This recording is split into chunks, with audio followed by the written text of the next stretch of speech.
जिनका जो आंसर आया, और आप लोग आंसर प्लीज लिखो, ताकि जब सॉल्यूशन मिला है तो उसके बाद हमको पता हो कि हाँ कितने लोगों ने सही बनाया।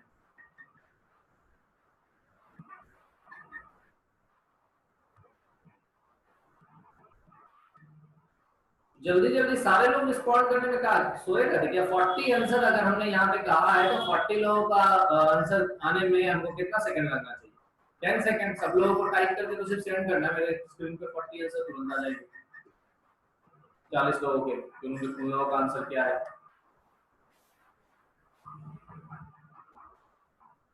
बैलेंस ही बताना है, सरप्लस या डेफिसिट, टोटल का जरूरत नहीं है।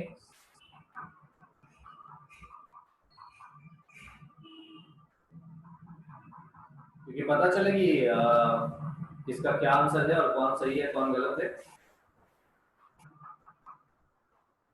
किसी का सरप्लस आया है बहुत ज्यादा, किसी का सरप्लस आया है कम, किसी का डेफिसिट आया है।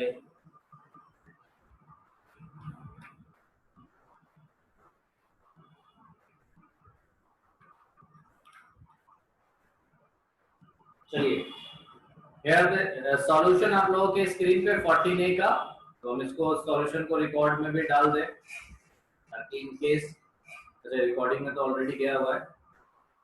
सॉल्यूशन आपके स्क्रीन पे है। सब्सक्रिप्शन आप लोगों ने दिखाया होगा 2,24,500 का क्रेडिट साइड में। डोनेशन रिसीव्ड भी दिखाया होगा 45,000 का। ये जनरल डोनेशन है, इसको रेवेन्यू रिसीप्ट माना गया है। डोनेशन को रेवेन्यू रिसीप्ट माना गया है, इसलिए इसको फुटनोट में भी मेंशन कर देंगे। रिफ्रेशमेंट खरीदा गया है, कितने का रिफ्रेशमेंट है? रिफ्रेशमेंट खरीदा गया है 12,700। रेंट पेड हुआ है 6,340। फिर उसके बाद एंट्रेंस भी रिसीव हुआ है 18,500।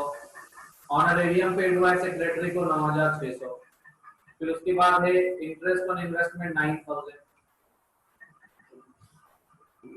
अब ये इंटरेस्ट ऑन इन्वेस्टमेंट 9,000 जो दिया हुआ है वो, और उसके अलावा एक्रूड कितना होगा देखो वर्किंग नोट में दिखाया गया है। एक्रूड इंटरेस्ट 2,08,900 का इन्वेस्टमेंट है, 2,08,900 का इन्वेस्टमेंट दिया हुआ है, और 10% इंटरेस्ट रेट है, क्योंकि 10% इन्वेस्टमेंट दे रहा है क्वेश्चन में।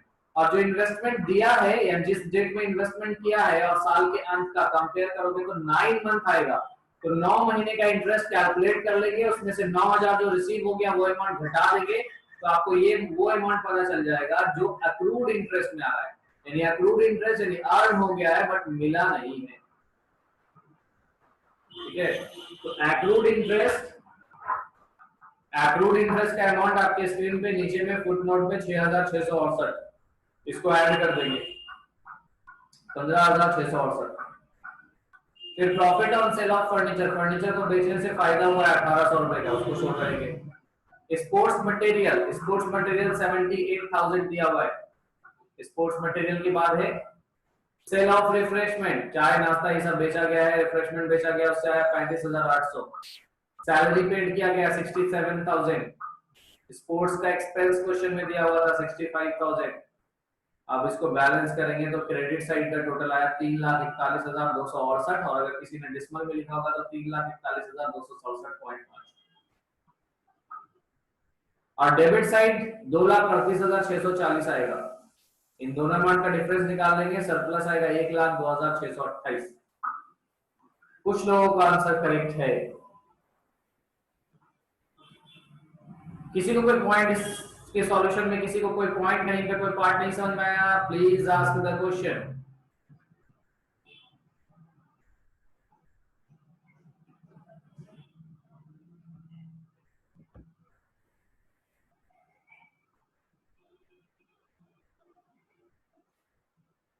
कोई प्रॉब्लम नहीं है, आ सकता है।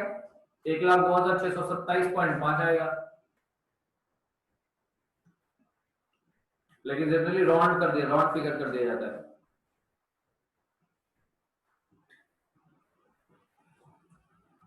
और कोई डॉट्स है?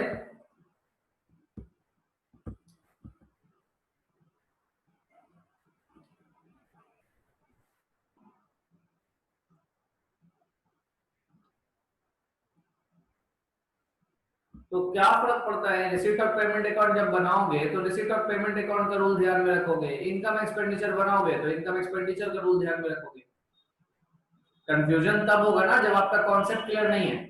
रिसीट पेमेंट कैसे बनाते हैं आप कंफ्यूज हो, इनकम एक्सपेंडिचर कैसे बनाते हैं आप कंफ्यूज हो। अगर ऐसा नहीं है तो आप आसानी से बना सकते हैं। इंफॉर्मेशन तो सेम इंफॉर्मेशन से आप दोनों अकाउंट बना सकते हैं। एक्रूड इंटरेस्ट कैसे लिखे, देखो 2,08,900 का अगर इन्वेस्टमेंट हुआ है, 10% का इंटरेस्ट अगर है और 9 महीना इन्वेस्टमेंट का हो चुका है तो टोटल अमाउंट कितना होना चाहिए था, 2,08,900 इंटू 10% इंटू 9/12 जो आपके स्क्रीन पे यहाँ पे।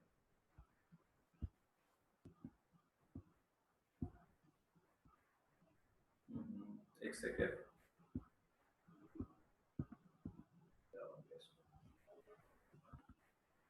तो ये 2,08,000, ये जो ऊपर में हमने अंडरलाइन करा है ये यहाँ तक 2,08,900 इंटू 10% इंटू 9/12।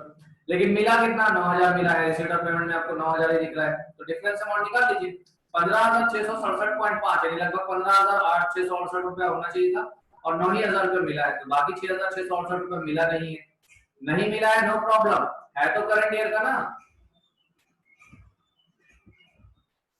है तो करंट ईयर का, जाएगा। और कोई लॉस,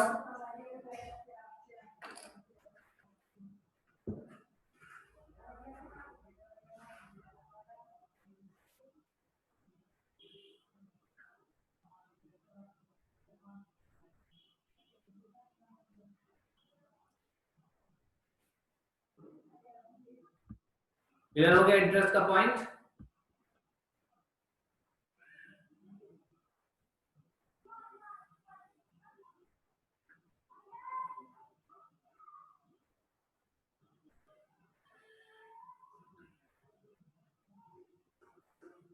लेट से ज्वाइन किए तो अब रिकॉर्डेड लेक्चर में जाकर देख लेना, जीमेल में मिल जाएगा।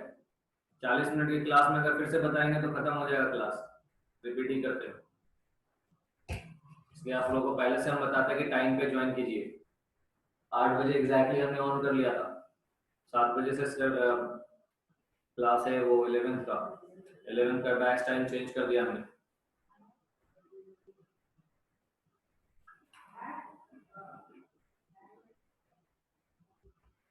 तो इसका बैलेंस आया 1,02,628 सरप्लस, ठीक है। और कोई पॉइंट किसी को पूछना है इससे रिलेटेड, आगे बढ़े।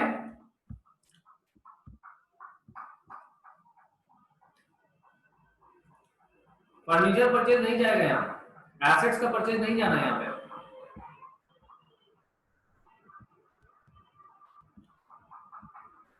समझ बात, कोई भी एसेट्स का परचेज या सेल का अमाउंट नहीं जाता है। हाँ, उसको बेचने से जो मुनाफा हुआ, जो प्रॉफिट हुआ, जो लॉस हुआ, उस अमाउंट को शो करते हैं। फॉर्मेट में आपको ये दिया गया है।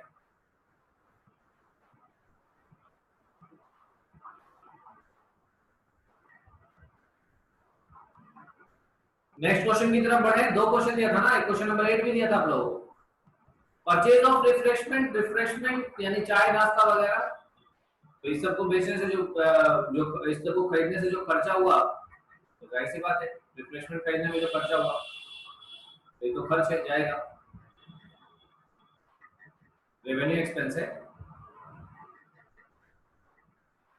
Revenue expense, current year, accrual basis, ये 3 पॉइंट है जो आपको ध्यान में रखते हुए बनाना है इनकम एंड एक्सपेंडिचर।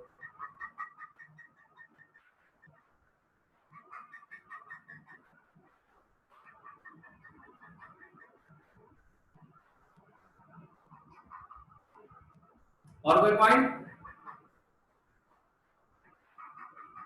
चलिए नेक्स्ट क्वेश्चन की तरफ बढ़ते हैं हम लोग।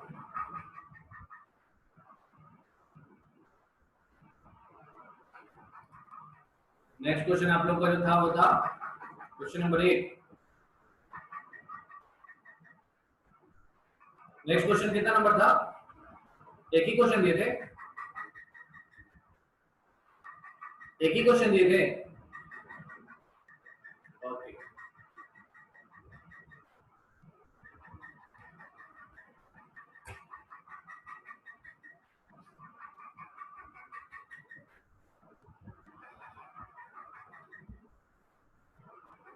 ये जो अभी आपकी स्क्रीन पे इंपॉर्टेंट टर्म्स है, endowment fund, life membership, entrance fees, ये तीनों पॉइंट सबका क्लियर है?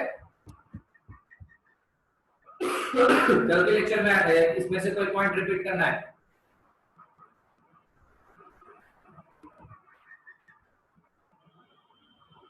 ये तीनों पॉइंट क्लियर है या इसमें से कोई पॉइंट ऐसा हो जिसको हमको रिपीट करना है?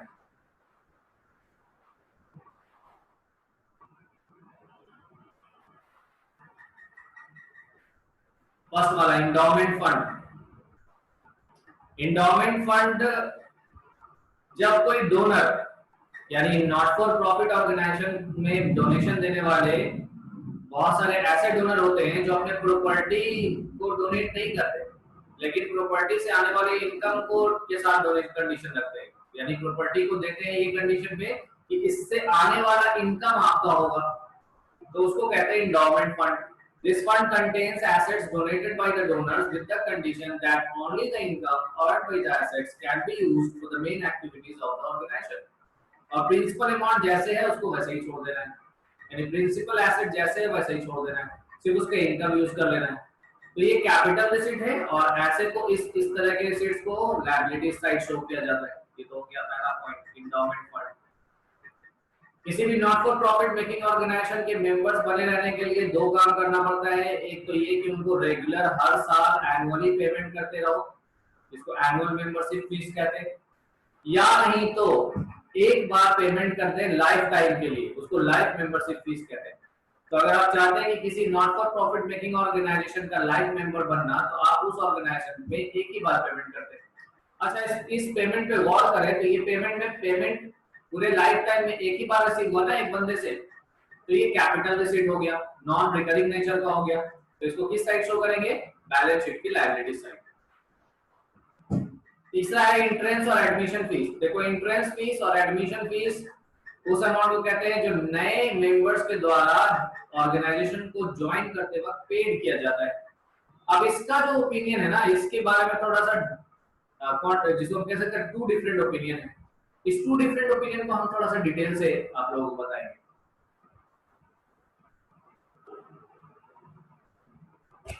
ताकि आप अच्छे से समझ पाओ ये क्यों टू डिफरेंट ओपिनियन है।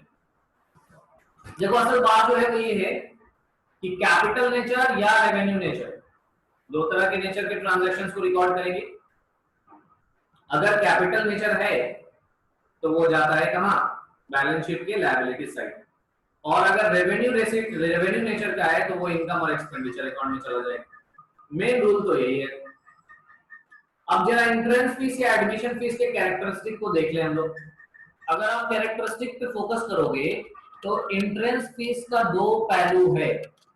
अगर हम ये देखें कि ऑर्गेनाइजेशन, एक तरफ लोगों ने ये दिया कि एडमिशन, जैसे मान लो लेटर सपोज है कि स्कूल है, तो स्कूल में एक ग्रुप ने कहा कि एडमिशन फी तो स्टूडेंट्स एक ही बार पे कर लेंगे ना, तो एक ऑर्गेनाइजेशन को एक स्टूडेंट से तो एक ही बार मिला, तब तो ये कैपिटल रिसीट हो गया। बात तो सही है, तो ये नजरिया में ठीक है। दूसरा ग्रुप इससे डिफर करता है, वो कहता है ठीक है, मान लिया एक स्टूडेंट ने एक बार ही पे किया, लेकिन ये भी तो देखो कि एक स्कूल हो या कॉलेज हो या क्लब हो, उसमें रेगुलर एडमिशन होता रहता है, तो ये तो रेगुलर नेचर का खर्चा हो गया। ठीक है, तो इस वजह से एक ग्रुप ने इसको क्या कहा कि ये रेवेन्यू ट्रीट करेंगे। अब यहाँ पे हमको क्या करना है? यहाँ पर बेहतर ये होगा कि अगर इंफॉर्मेशन क्वेश्चन में दिया हुआ है कि इंट्रेंस या एडमिशन फीस को कैपिटल ट्रीट करना है तो कैपिटल ट्रीट करोगे। अगर क्वेश्चन में मेंशन है कि एंट्रेंस और एडमिशन फीस को रेवेन्यू ट्रीट करना है तो रेवेन्यू ट्रीट करोगे। अगर क्वेश्चन में कोई इंस्ट्रक्शन नहीं है तो क्या ट्रीट करेंगे? देखो नीचे में लिखा है हमने रेवेन्यू रिसीट, इसको ट्रीट करेंगे। तो क्या ट्रीट करेंगे? इसको ट्रीट करेंगे रेवेन्यू रिसीट। और कहां क्रेडिट करेंगे? इनकम एंड एक्सपेंडिचर अकाउंट में क्रेडिट करेंगे। आई होप कि एंट्रेंस और एडमिशन फीस का पॉइंट आप सब लोगों को समझ में आ गया होगा। अगर इंस्ट्रक्शन नहीं है क्वेश्चन में तो इनकम और एक्सपेंडिचर अकाउंट में क्रेडिट कर दोगे और फुट नोट में मेंशन कर दोगे।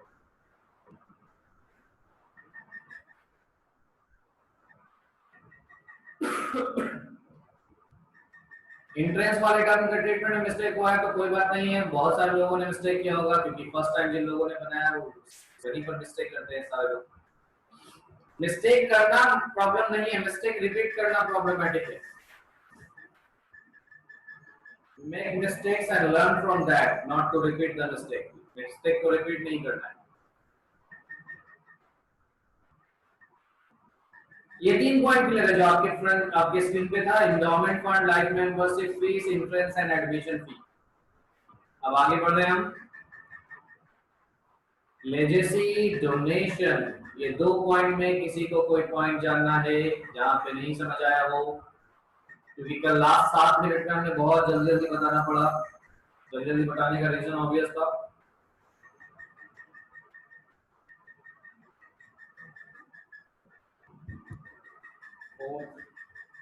लेजेसी यानी वसीयत। बहुत सारे लोग अपने प्रॉपर्टी में वसीयत करके जाते हैं कि मेरे प्रॉपर्टी का इतना हिस्सा जो है इस संस्था को दे दें, तो ये कहलाता है लेजेसी। तो इस तरीके से कोई भी पॉइंट अगर एक ऑर्गेनाइजेशन को रिसीव होता है तो वो लेजेसी के नाम से जाना जाता है। और लेजेसी कैपिटल रिसीट्स है क्योंकि ये बार बार नहीं मिलता, तो कैपिटल रिसीट्स है तो लायबिलिटी साइड जाएगा। डोनेशन, डोनेशन आपको पता होना चाहिए कि जितने भी चैरिटेबल ऑर्गेनाइजेशन है उनको डोनेशन मिलता रहता है, चाहे उसको डोनेशन किसी इंडिविजुअल पर्सन से मिले, किसी फर्म से मिले, या कोई कंपनी उसको डोनेट करे। अब डोनेशन भी 2 तरह का है, एक है स्पेसिफिक डोनेशन जो एक खास पर्पस के लिए मिलता हो, जैसे स्कूल की बिल्डिंग बनाना है उसके लिए डोनेशन मिला, ये स्पेसिफिक डोनेशन है। स्पेसिफिक डोनेशन कैपिटल रिसीट्स होता है और इसको बैलेंस शीट की लायबिलिटी साइड शो करते हैं। उसी तरीके से जनरल डोनेशन, जनरल डोनेशन उसका अमाउंट लार्ज अमाउंट होता है, उसको अगर जनरल डोनेशन का अमाउंट बहुत ज्यादा है, बड़ा अमाउंट है, तो उसको कैपिटल रिसीट्स ट्रीट करते हैं और बैलेंस शीट की लायबिलिटी साइड शो करते हैं। और अगर अमाउंट स्मॉल हो तो उसको रेवेन्यू रिसीट ट्रीट करते हैं और इनकम और एक्सपेंडिचर में क्रेडिट करते हैं। क्लियर है? और क्वेश्चन से आपको खुद अंदाजा हो जाएगा कि कब अमाउंट बड़ा नजर आ रहा है, कब छोटा अमाउंट नजर आ रहा है। Whatever treatment you will make in, चाहे उसको आपने कैपिटल ट्रीट करा हो, चाहे आपने उसको रेवेन्यू ट्रीट करा हो, फुट नोट देना ना भूलें, फुट नोट जरूर से दें डोनेशन के ट्रीटमेंट के बारे में। जहां कहीं पे भी एक से ज्यादा आंसर पॉसिबल है, एक से ज्यादा ट्रीटमेंट पॉसिबल है, आपने जो ट्रीटमेंट करना है उसको फुट नोट में दे देना है।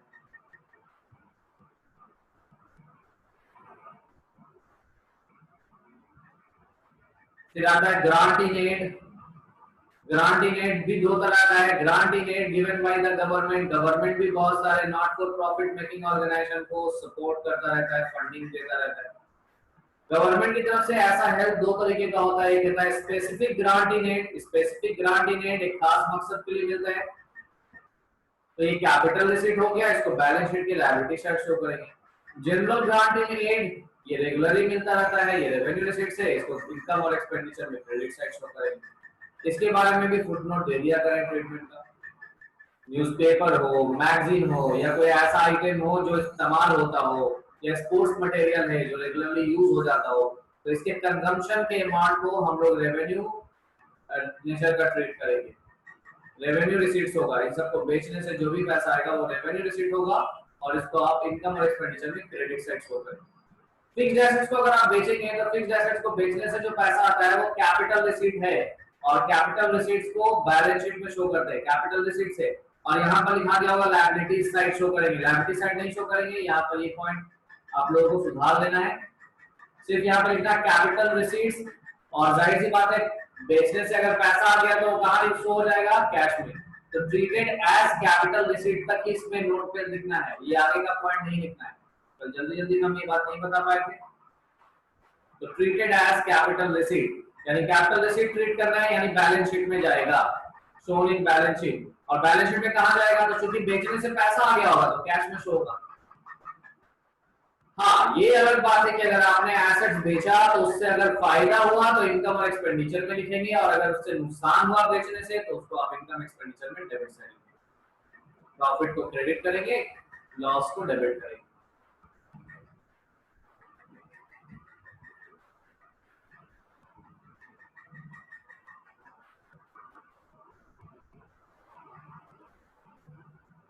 कोई डॉट यहां तक?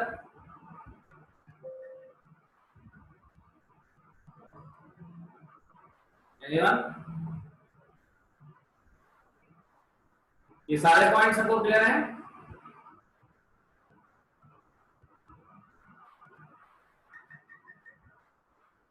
किसी को कहीं पे डॉट से तो पूछ सकते हो। अब देखो, आप क्वेश्चन में कई सारे टर्म बढ़ जाएंगे, डोनेशन का ट्रीटमेंट बढ़ जाएगा, इंडोमेंट फंड बढ़ जाएगा, लाइफ मेंबरशिप फीस बढ़ जाएगा, इंटरेस्ट फीस का ट्रीटमेंट बढ़ जाएगा, और साथ ही साथ आप रिसीट पेमेंट सीख चुके हो, इनकम एक्सपेंडिचर सीख चुके हो, और बैलेंस शीट का फॉर्मेट तो आप लोगों को मालूम है, लेकिन फिर भी बैलेंस शीट आप लोगों के साथ डिस्कस किया जाएगा।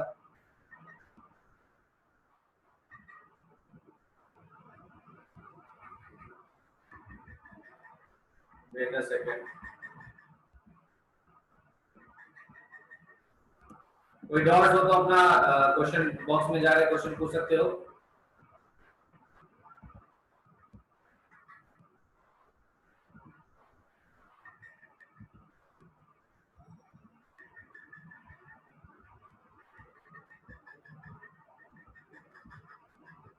बहुत सारे लोग काफी लेट से ज्वाइन कर रहे हैं, क्लास एंड होने वाला है तो आप लोग ज्वाइन कर रहे हो, कई सारे लोग, ऐसा कैसे चलेगा?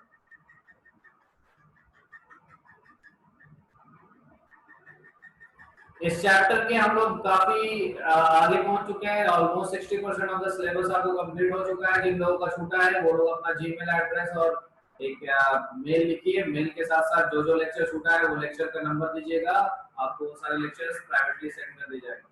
बहुत सारे पब्लिक डोमेन में हमने उसको ओपन रखा है, आप वहां से देख सकते हो, और बहुत सारे क्वेश्चन को तो आपको से करना होगा।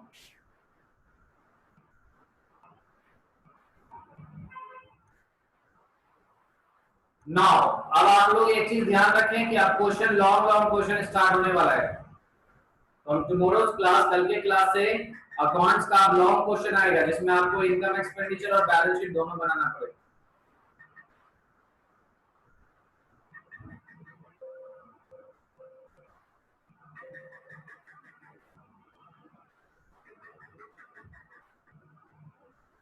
आप लोग अब रिसीट और पेमेंट का क्वेश्चन या इनकम एक्सपेंडिचर का क्वेश्चन अपने बुक से बना सकते हैं, जो बुक भी आप लोग पढ़ रहे हो, ठीक है, जो बुक भी आप लोग पढ़ रहे हो उस बुक से आप बना सकते हैं।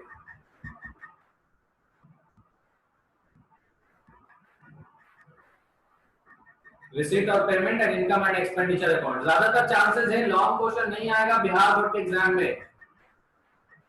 बिहार बोर्ड के एग्जाम में या तो रिसीट पेमेंट अकाउंट बनाने आएगा या इनकम एक्सपेंडिचर अकाउंट बनाने आएगा, but we will learn complete. ऐसा नहीं है कि नहीं आएगा तो हम नहीं सीखेंगे, हमको पूरा सीखना है। और ये आप लोगों को भी ध्यान में रखना है कि पर्पस आप लोगों का क्लियर होना चाहिए।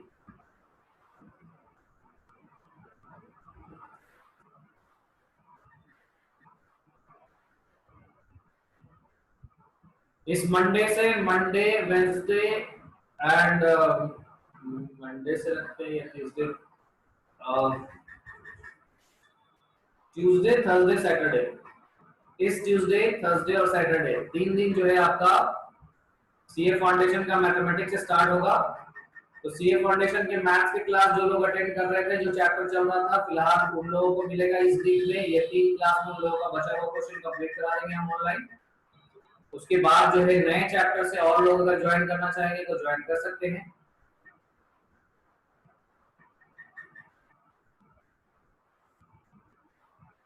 सीबीएसई में तो फॉलो पढ़ना है, कहीं से कुछ भी आ सकता है, जो ज्यादा मुश्किल है वो ज्यादा इंपॉर्टेंट भी हो सकता है।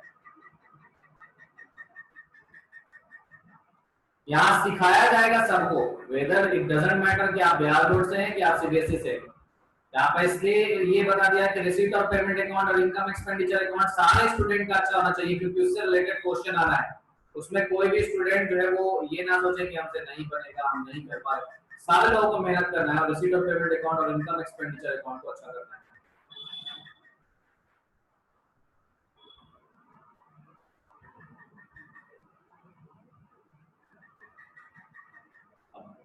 वो डिफरेंट क्लास है, सीए फाउंडेशन का जिनको तैयारी करना है उनका अलग से है, तो अलग से उनका अपना चार्जेस है। पूरे मैथ्स के सिलेबस का कंप्लीट कोर्स भी है।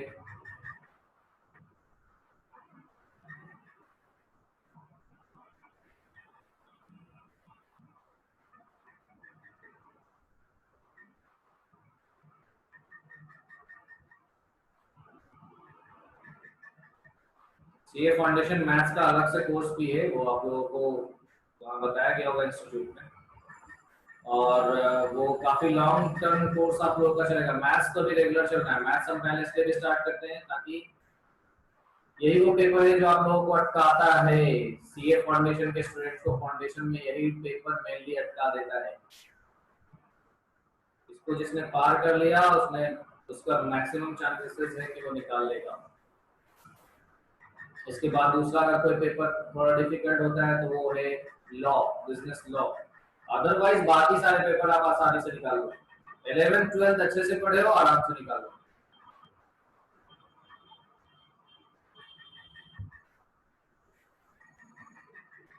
ट्यूसडे को होगा मैथमेटिक्स का क्लास। तो मंडे को जो हम लोग क्लास करेंगे, तो जिन लोगों को क्लास करना है वो लोग अपना ये बता दोगे, और उन लोगों के लिए जिन लोगों को भी अटेंड करना है अभी मिलेगा एक वीक तो क्लास। इस वीक नहीं, इस वीक के बाद से न्यू चैप्टर जैसे ही स्टार्ट होगा तो न्यू चैप्टर से और जिन लोगों को ज्वाइन करना है वो लोग भी अपना रिकमेंडेशन दे देना, ठीक है। हमको करना है, जिन लोगों को भी करना है, जो लोग सोच रहे हैं कि कुछ प्रिपरेशन करना है तो वो लोग जरूर से करें। क्वेश्चन टाइप करो, question hand raise, question type करो, किसी का कोई डाउट से करो। कल डायरेक्ट एक क्वेश्चन आएगा, उसका लॉन्ग क्वेश्चन हम लोग सॉल्व करेंगे, क्योंकि क्वेश्चन लॉन्ग है। वो पूरा मेरे ख्याल से आधा घंटा तो सिर्फ उसी क्वेश्चन को एक्सप्लेन, आधा घंटा नहीं तो 25 मिनट तो जरूर जाएगा उसको एक्सप्लेन करने।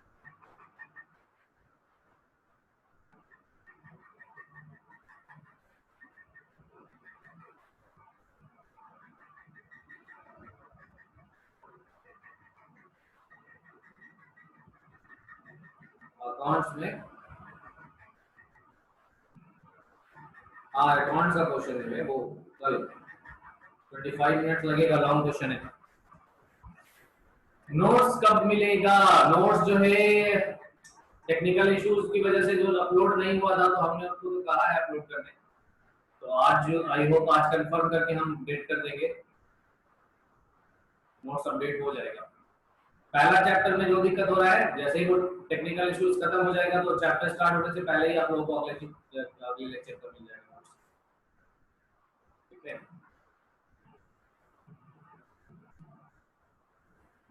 ऑफिस जाकर के अभी नहीं ले सकते, इसलिए कि प्रिंटिंग करना होगा, प्रिंटिंग वगैरह नहीं किया होगा। और जो लोग मॉर्निंग में पढ़ रहे थे उनके पास तो नोट्स होगा, एमपी होगा, इवनिंग वाले बैच के पास नहीं होगा।